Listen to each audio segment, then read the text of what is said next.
Welcome back to the channel, guys. Today we're looking at ImpulseRC's 4-inch micro apex. I'm Jeff with Titan FPV, and you're going to acquire some knowledge today.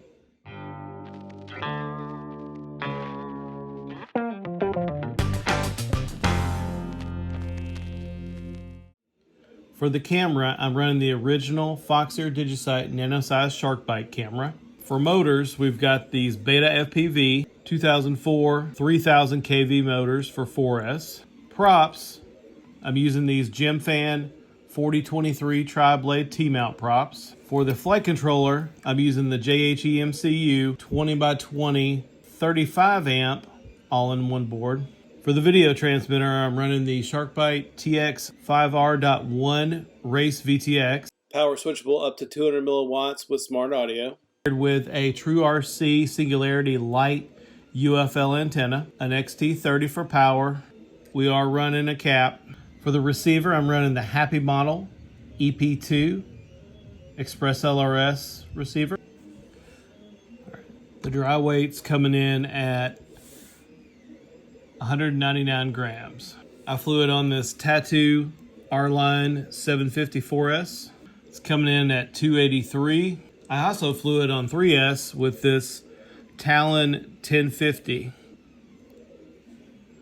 It's coming in at 292 grams.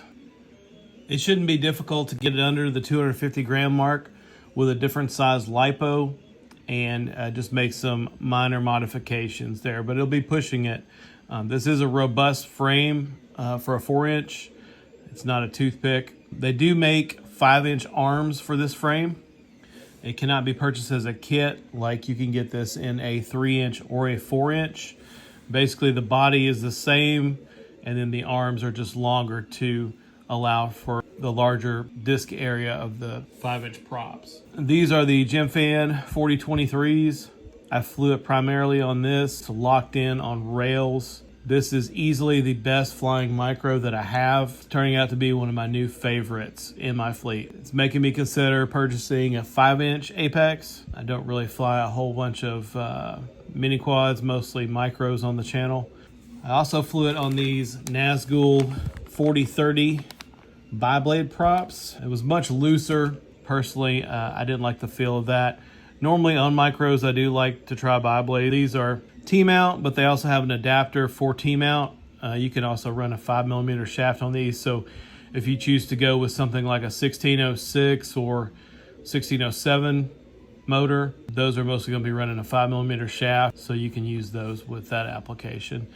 Like I said, these are the 2004 Beta FPV 3000 kV, so you can run them on 3 or 4S. It's a bit of a cruiser on 3S, but if you're starting out or you just want to get some footage, you definitely can run it on 3S, but I ran it primarily on 4S. Things that come in the kit, you're going to get lots of extra hardware.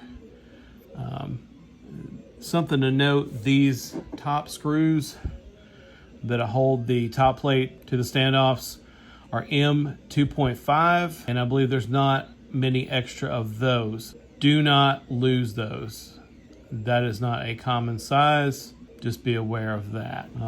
As you see, there is a carbon plate to mount the camera. It's got 2 sets of holes, so if you're running a DJI camera, this will run a DJI camera without modification. I'm running the nano to micro adapter for this Digisight that comes with the camera. I may switch over to the HD0 micro camera. I have a couple of those coming in shortly. Image quality on the Digisight V1 is fine, but once you've flown the HD0 camera, I'll post a link here. You can take a look at the beta version that I flew.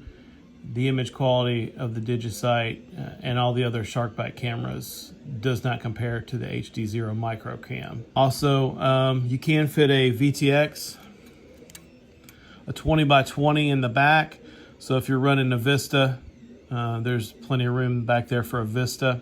The kit does come with these injection molded plastics, these skids, as well as the front guard. It comes with a couple of battery pads, one battery strap, just a typical battery strap with a plastic buckle.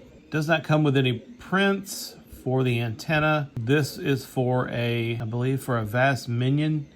So it's a little bit wider than the Singularity. I'll post a link in the video description for that print. As I stated earlier, I am running ImpulseRC on this. This is the EP2 with the ceramic antenna. I haven't had any issues with range or penetration on that. I have the capacitor connected here with, I do have the capacitor secured with this zip tie. I just loaded up the UAV Tech presets for the toothpick. And like I said, it's locked in on rails. I see what all the hype is about the Apex line. I can't really attest to the durability. I haven't really crashed this frame that much, but it does have incredibly thick arms. I believe those are 4mm arms. Incredibly thick for this size frame. They are replaceable. If you wanted the 5-inch version of the Micro Apex, you would have to purchase a 3 or 4-inch kit. ImpulseRC sells the 4-pack of the arms, as well as Hydrodrone, I believe.